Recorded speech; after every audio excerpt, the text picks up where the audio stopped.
Mikel, the journey ends here tonight. What are your initial thoughts after that? Well, first of all, congratulate PSG for reaching the final. The assessment, I will make it when I'm a little bit cooler, but the feedback that I got straight away from their bench is that we were much better than them. When you look at the two games, who has been their best player on the pitch, has been their goalkeeper. He's made a difference for them in the tie. And I think we were very close, much closer than our results showed. But unfortunately, we are out. I'm very proud of the players, what we've done today, the way we started, how we handled the pressure, the amount of pressure. After 20 minutes, it should be 3-0. But yeah, there is something extra that you need in the competition to go your way, and it didn't. Are you proud of the fact that it's the second season in the Champions League, quarter-finals, semi-finals? What ultimately might get you over the line potentially next season? I don't am upset, and we should not be. Yeah, we were very close. Yes, for long periods of both games, we were much better than them. But we are not there, and that has to hurt. And if we want to win this competition and go there, we need to realize that. And there are certain things that are on us. And you shouldn't be just understanding that we are out. It's not the way I look at it. Are you happy, or have you seen enough progress with your team this season? Yeah, 100%. I don't think there's been a better team in the competition so far, what I've seen. But we are out tonight. We deserve much more, I think, in both games. But this competition is about the boxes, and in the boxes there are normally the strikers most of the time and a goalkeeper, and he was the best player in both games. Ultimately, what do you want to do over the summer to make changes or add to get further? I'm so proud of the boys, and what they deserve a lot of credit for what they're doing in the context and the situation, and with the amount of injuries. We have arrived here probably in the worst state that you can arrive as a team. You have to get here with everybody fit, available, with a lot of minutes, with rest, like they had a week. We come here in a completely different context and still do that. So that gives me a lot of positivity for the future. But tonight I'm very upset. And Mikel, thank you for talking to us anyway. And it'll sting for a while. Martin, he talks about the progression that they've made, that he's happy with that. Where do you stand on Arsenal's progression? The manager said that tonight about being proud with the group. There was a lot of pressure on them those first 15 minutes.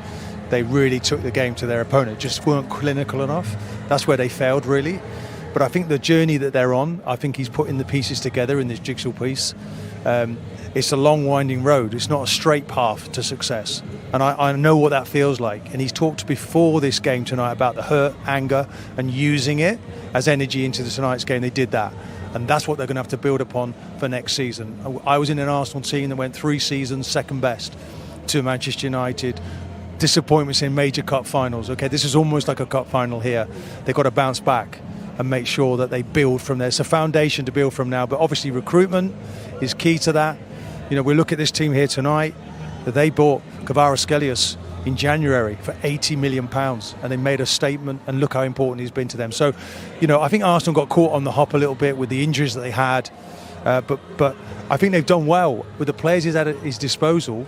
I think they've gone a hell of a long way in this tournament. What was it you think took your team over the line? Belief. This won't happen to us again. It can't happen. The hurt. We'll find a way to be successful, and we were lucky enough and fortunate enough to go and do that. But you have to stick together right now. You know, it's about tying down these players, the likes of Saliba, keep him at the football club. This is the back four that Arsenal have got. Okay, Gabriel not available. Some of the best defenders in Europe. So it's a look at the positives. Declan Rice been going from strength to strength. You know, it's certain areas of the pitch. It's not massive jobs here to put the icing on the cake for Arsenal to be successful. Jack, you praised how good a coach Mikel Arteta is, and knowing him from playing and also his time in coaching, and you learning a little bit and being inspired by him. But has he had enough support in terms of the hierarchy above him, giving him the right players or giving him the right sort of budget for it? Well, we've definitely spent some money. Maybe we could have spent more. I think a big thing is the injuries, honestly, Laura. And I know people will say, oh, that's an excuse. It's not an excuse, it's a fact. Owen mentioned earlier about Milan having the possibility to make changes. Barcelona brought on Lewandowski off the bench to try and find something. So, of course, it makes a difference. They have to find a way to be able to keep these players fit for the whole season and be able to make them compete.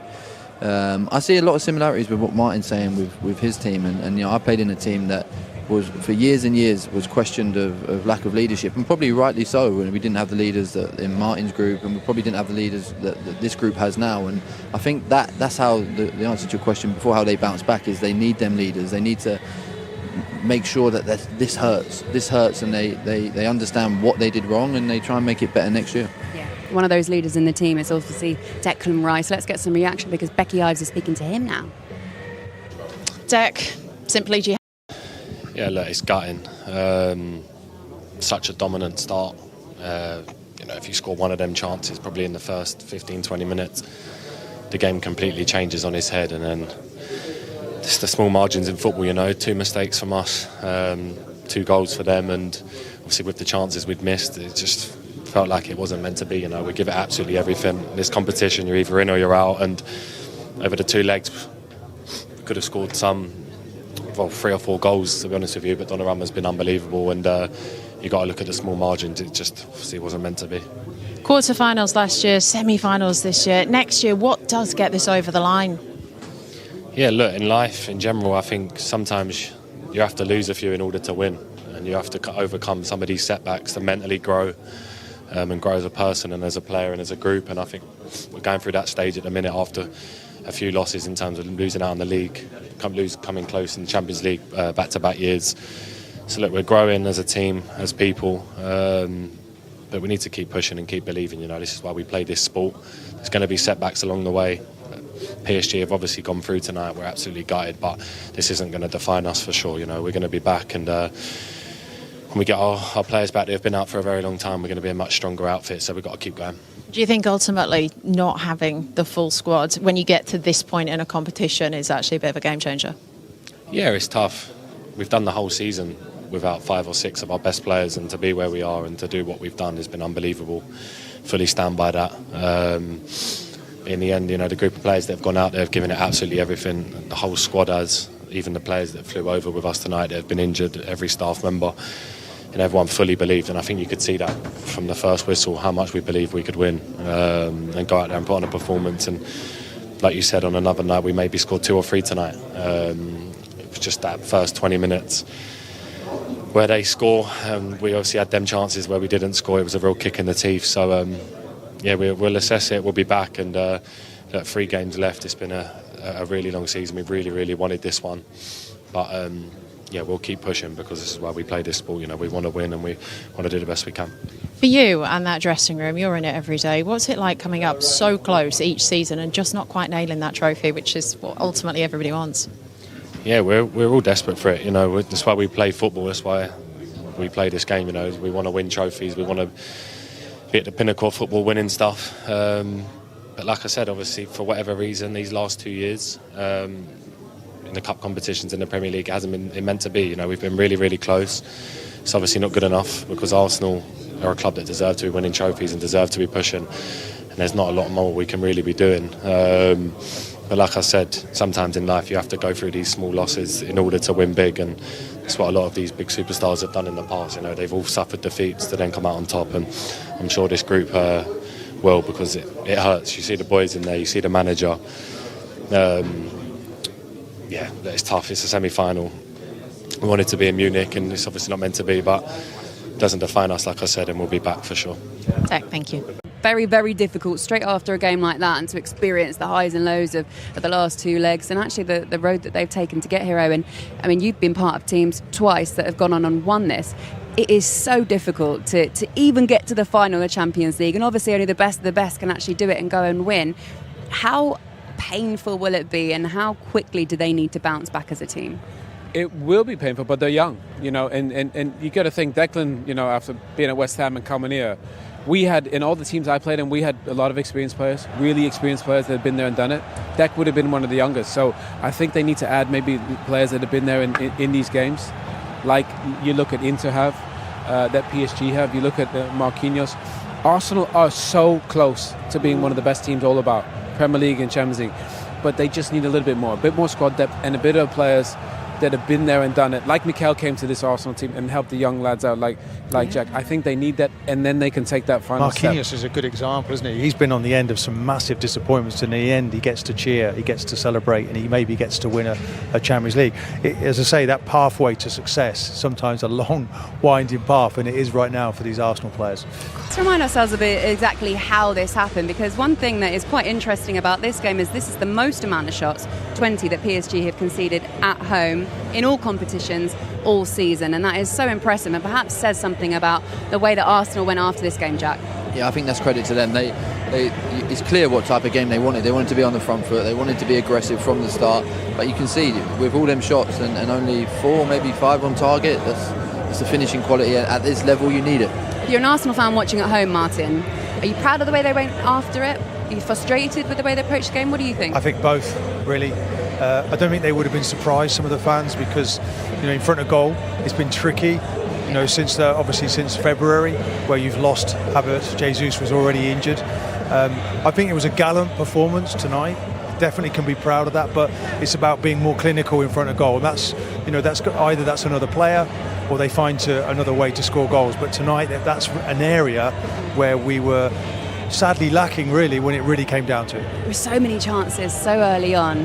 They'll look at that back and think, oh my goodness, if only one of those had gone in, it could have changed the complex of the whole game. You're right, Laura. You just need one to fall your way. And obviously they don't have that striker, and Kai Havertz done a brilliant job filling in there. But if you think about when the moments came for PSG, they won them. Donnarumma made big saves, and I thought Arsenal, credit Mikel, he had a game plan at the beginning of the game. Long balls, crosses, throw-ins, and they actually dominated the game, but they needed a goal to show for it, Laura. Against the run of play, PSG got a goal, and then I think that changed the momentum of the game. But before the game, I said to Mikel about second balls. It's such a little thing, but you know what? In this game, it adds up.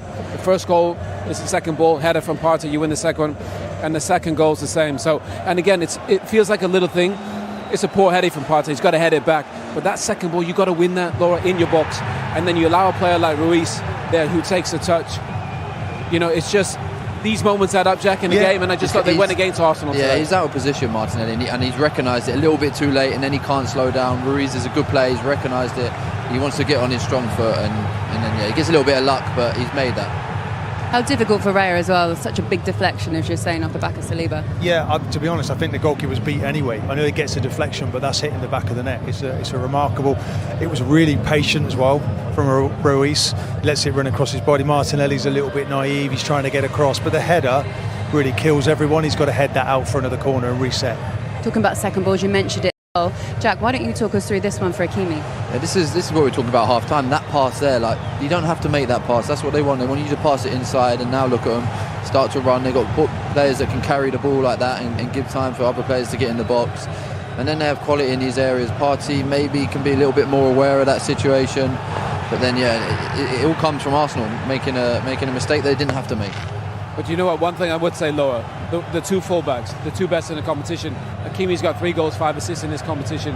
Mendes has got 4 and 2. That means you're getting 14 goals and assists from your fullbacks with a world-class goalkeeper and a world-class front three and a balance in midfield. So this PSG team is proper, and I think they showed it today. Hakimi, more touches than any other player. He's scoring again, 3 shots on target.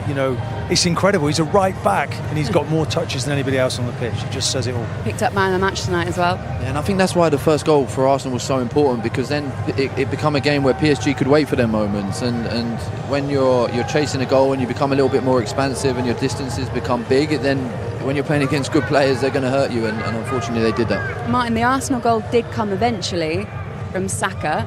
Would you like to take us through this? Because at this point in the game, you're thinking, wow, have they got enough time? Well, to be honest, fair play to Trossard, because he keeps going.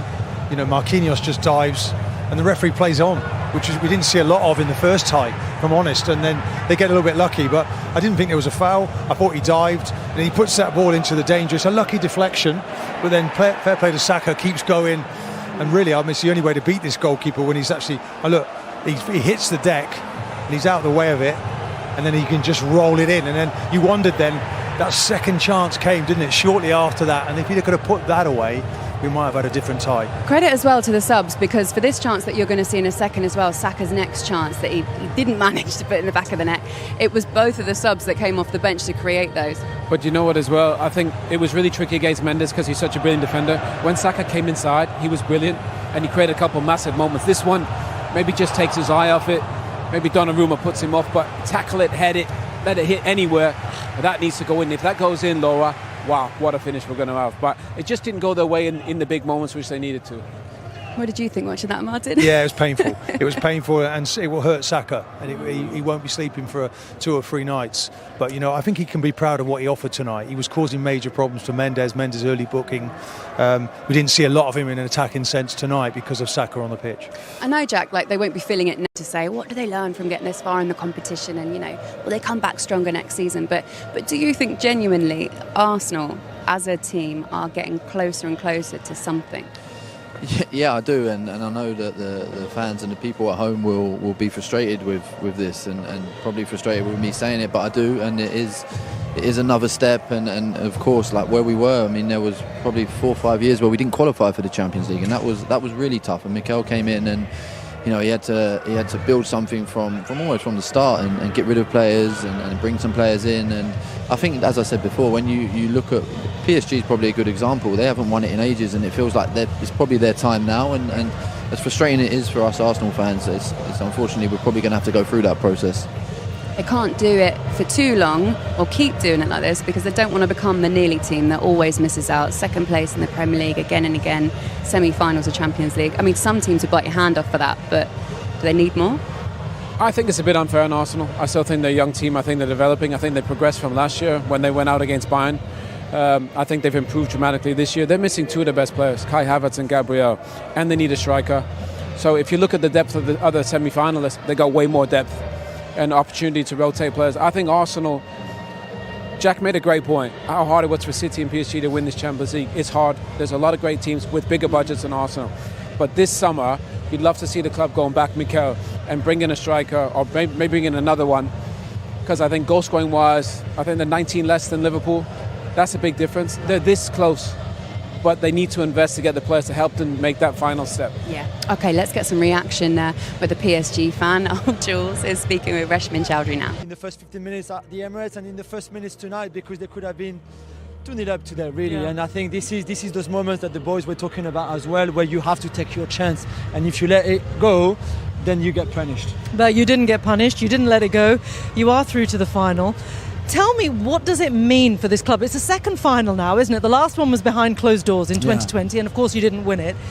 But you're there now. How much does this mean for this group of players and for this club that's waited so long for something like this? It's always been the Holy Grail, really. Even back in the 90s when David Ginola, who's here for French television, was playing, they came close twice and 2 semi-finals in a row, but never got over the line. And then there was that final, you're right, in 2020. Behind closed doors, where it's the Mbappe and Neymar team, the variety team, and Thomas Tuchel on the bench, and Bayern with maybe just a little bit too clinical for PSG. We're still learning. This is a different story. It's a different team. It's a young team. It's Luis Enrique's team. It's his birthday tomorrow. He's 55. 10 years ago he won it with Barcelona, and maybe this is the year, but still you saw today how they were rattled. Same at Villa Park, and they will face the oldest team, the most experienced team is this competition in Inter Milan, and it won't be easy, but I think they all believe that this could be the year. And this is the thing, I mean, you mentioned Luis Enrique, he won the treble. PSG are on for a treble this season. They are. Which, for such a young team, really, today the average age is 24.7. You know, Dembele, well, apart from Dembele and Marquinhos, really, the others are below the age of 26. So for them to win the league, this is a given. The French Cup final is May 24th, but the big one will be this one at the end of the month. Now you got to tell me, can you win it? Yeah, of course. I think over one game, this team is so good that they can beat anybody. But I think they will have to learn a lot from what happened tonight, and then they will fancy their chances because they should. They've been probably in 2025 the best team in Europe.